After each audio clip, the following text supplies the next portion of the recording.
한자의 원리를 찾는 모든 시청자분들에게 인사를 드립니다. 여기는 신농학당 훈장 금육일입니다. 반갑습니다.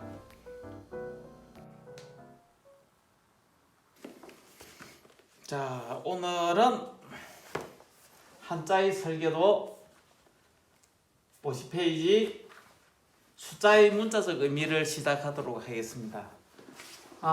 고대 1부터 10까지의 의미는 연금술. 고대 연금술은 권력을 나타내고 그리고 제사장의 특권입니다. 특권. 금속으로 기물을 만들어 가지고 하늘에 제사를 지내는 특권. 그리고 금속은 바로 무기를 생산하는 힘이기 때문에 여기서 권력이 나옵니다. 그러면 이 금속을 만드는 순서를 고대의 금문에서는 문자로 표기를 했는데 그게 1부터 10까지의 숫자의 과정입니다. 우리가 보통 한일이라고 했을 때는 이렇게 쓰죠. 음가는 1이죠. 근데 고대의 금문에서는 1과 R을 통용해서 썼어요. 이 말은 무슨 뜻이고 하면 열십자가, 이것도 열십자지만은 이렇게 해도 열십자가 됩니다. 이 두 개는 섞어서도 뜻이 통용이 됐어요. 왜냐하면 요거는 지금은 날일이 되는데 날일을 설문해자에서 보면 열매실이라고 해요. 고대의 일과 실은 같은 음가예요. 열매, 즉 알을 나타내죠. 그럼 이 1이라는 것은 결국에는 이것을 수식하는 문자입니다. 그러면 고대에 뜨거운 샘물을 부어가지고 태양신에 최초의 그렇죠 금속을 다뤘던 염제신농의 모든 후손들은 불로서 불화자나 불꽃염으로서 자기의 족표를 표시하게 되었죠. 그래서 한일자의 가장 대표적인 우리가 대용하고 있는 한자는 이 공두를 써가지고 이렇게 한일자를 서죠. 또 다른 한일자가 있습니다. 바로 주살릭자를 서가 한일자를 서죠. 보통 주살릭자를 써가지고 두이자 써도 되고, 물론 여기에 조개패를 붙여가지고 이렇게 한일 두이 표기해도 됩니다. 그러나 이것은 나중에 조개패는 실은 돈이 아니고요. 나중에는 소정의 변형체인 걸 금문을 통해서 알게 될 겁니다. 결국에는 그릇에 내용물을 채우는 겁니다. 이거는 뭐가 하면 도량형이어서 고대의 모든 권력이 나오는 저울, 잣대, 그릇의 용기, 국가 권력을 나타내는 도량형의 하나의 용기를 가득 채운, 실은 이 두라고 하는 것은 그릇을 말해요. 결국에는 고대에 이렇게 생긴 그릇을 두라고 하는데요. 콩두라고 하는데 콩은 알을 말해요. 콩은 알 열매를 지칭하기 때문에 굳이 콩은 아닙니다. 이 두가 들어간 모든 문자에서는 이 두라고 하는 금속 기물을 제작하는 문자로 나옵니다. 예를 들어 가지고 결일 숫자도 되고 주자가 샘물을 부어서 제작하는 걸 말합니다. 자, 금속 기물을 만드는 방법에는 두 가지가 있어요. 금속을 다루는 연금술에는. 그 하나는 뭐가 하면요, 샘물을 부어 가지고 만드는 주조가 있고요. 두 번째로는 금속을 두드려 가지고 단조가 있습니다. 지금은 주조 과정을 가지고 1부터 10까지 이야기를 하게 될 겁니다. 자, 고대의 금속 기물은 다 조상신을, 왕을 상징하는 그릇이었어요. 이런 그릇을 제작하기 위해서는 흙으로 만든 원형을 만들어요. 몇 개, 두 개를 만들어요.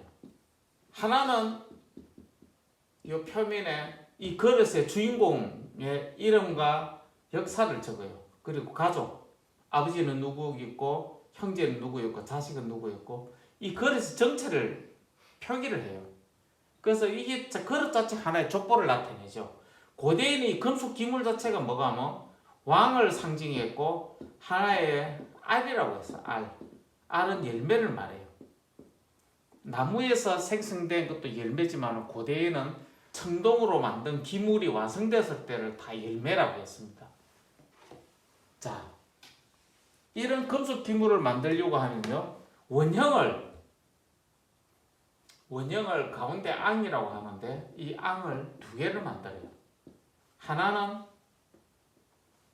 요 표면에 문양을 새겨 넣고 하나는 깨끗하게 만듭니다.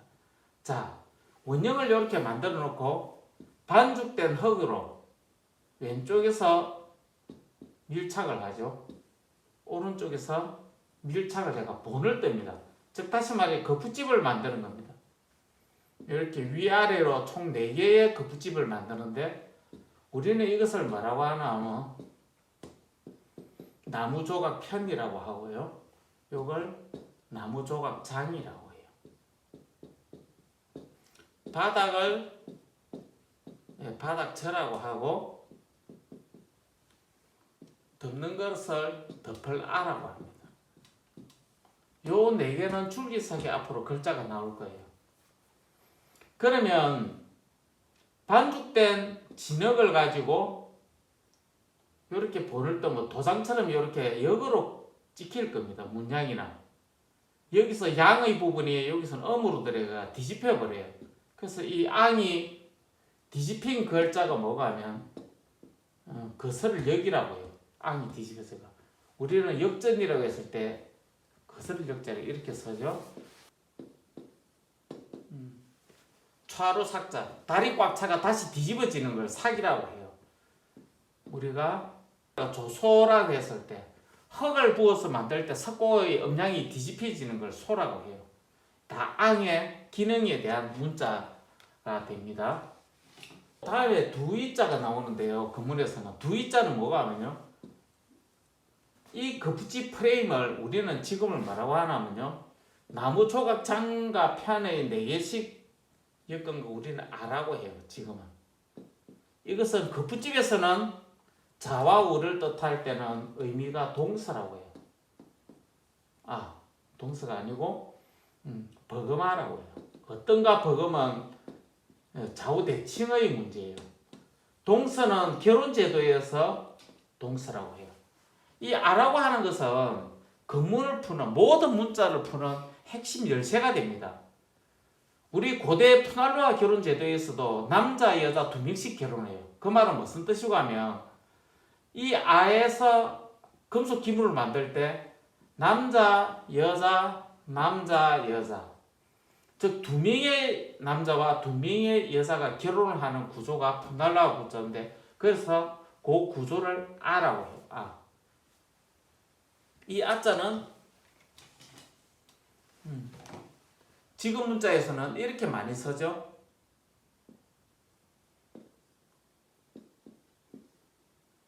요렇게도 쓰고 요렇게도 쓰죠. 이 아자에서 나온 이 문자는 전형적인 무당 문자가 돼요. 이 푸날루아 구조에서 여자 2명을 나타내요. 남자 둘은 여자 둘을 바라보는 대칭관계 박수무당격, 이거는 남자를 뜻하죠. 이 아자는 나무목 2개가 서로 이렇게 결정돼요. 실은 나무조각 장과 편을 합치면 나무목자고 요것도 장과 편을 합치면 나무목자입니다. 정확하게는 수풀림자와 아자와 구조는 같아요. 요거 같죠? 우리는 이것을 그런데 개라고 해요. 열대천간 개지만은 고대음은 태양을 나타내 해라고 해요. 왜 해인지는 나중에 해바라기 규자로서 설명을 하게 될 겁니다. 모든 한자에서 이라고 하는 글자는요, 요것과 요것 사이에서 일어나는 일입니다. 가장 대표적으로 요 4개의 거푸집이 서로 맞물리는 걸 뭐라 하냐면 우리가 서로호라고 하죠. 양장원이라고 했대. 요 외곽의 테두리를 이것을 요 원이라고 하죠. 요걸. 두 이자는요. 우리가 달극에서도 빠르극에서도 마찬가지고 이렇게 해도 하죠. 요 사이의 문자를 털을 절대로 못 벗어납니다. 특히 이거 호자 요거는 나중에 다스도자하고 연관이 돼요. 뿌리가 같기 때문에 다스도에서 두 이자는 더욱더 구체적으로 들어가게 될 겁니다. 자, 다음으로 석삼자를 볼까요? 이 3이라고 하는 것은 우리 민족은 아마 3박자부터 시작해가 3이라는 숫자에다가 의미 부여를 많이 하죠. 자, 건문에서도 마찬가지예요. 똑같이 석삼자입니다. 이 3이라고 하는 것은 몰집 3개, 삼각형을 고대에는 건문에서는 몰집자입니다. 이렇게도 쓰고 이렇게도 쓰죠. 우리 대표적으로 합할납자, 몰해자 같은 경우 대부분 다 몰집의 역할이죠. 이 3개가 일어났을 때 매산자, 석삼자, 매산자를 표기를 이렇게도 하죠. 요거는 매산자도 되지만은 알 두 개를 쓰면 요거는 불하자가 돼요. 불하자와 매산자는 근원이 같습니다. 같은 근원을 가지고 있어요. 의미가 같아고요. 어떻게 산은 성어해자에 보면 베풀선이에요. 선이에요. 베풀다는 뜻이지 마운틴이 언덕이 뜻이 아닙니다. 요거 나중에 다시 설명을 하게 될 거예요. 자, 갑골문과 근문에서는요. 점이 있든 없든 똑같이 이거는 불하자예요. 근문에서는 금속에 새겨진 문자인 근문에서는 불이 있으면 알 두 개가 있으면 불하자로 되고 없으면 매산자로 의미를 해석을 하는데 석삼자는 똑같이 요거의 3개를 의미를 똑같이 쓰고 있습니다. 자, 석삼자가 이렇게 써서 옆으로 쓰면 탈흑삼자가 되죠. 똑같은 3인데 변경된 형태죠. 석삼에 또 다른 문자가 있죠. 세을자 적고 한일자 적고 이렇게도 적죠. 이렇게도 적고 이렇게도 적고. 요거는 우리가 지금 쓰고 있는 기운기자의 문제예요. 이 기운이라는 것은 쇳물의 기운, 뜨거운 불의 기운이 주조물을 제작할 때 뜨거운 쇳물의 기운을 다 이 기운기라고 해요. 이 기자가 뭐가 하면 뜨거운 김기자예요. 뜨거운 쇳물의 상태가 뭐가 하면 우리 산미자 들어갔을 때도 마찬가지. 산미자는 살이 아닙니다. 기운이라고 해가지고 문자의 원형을 보면요.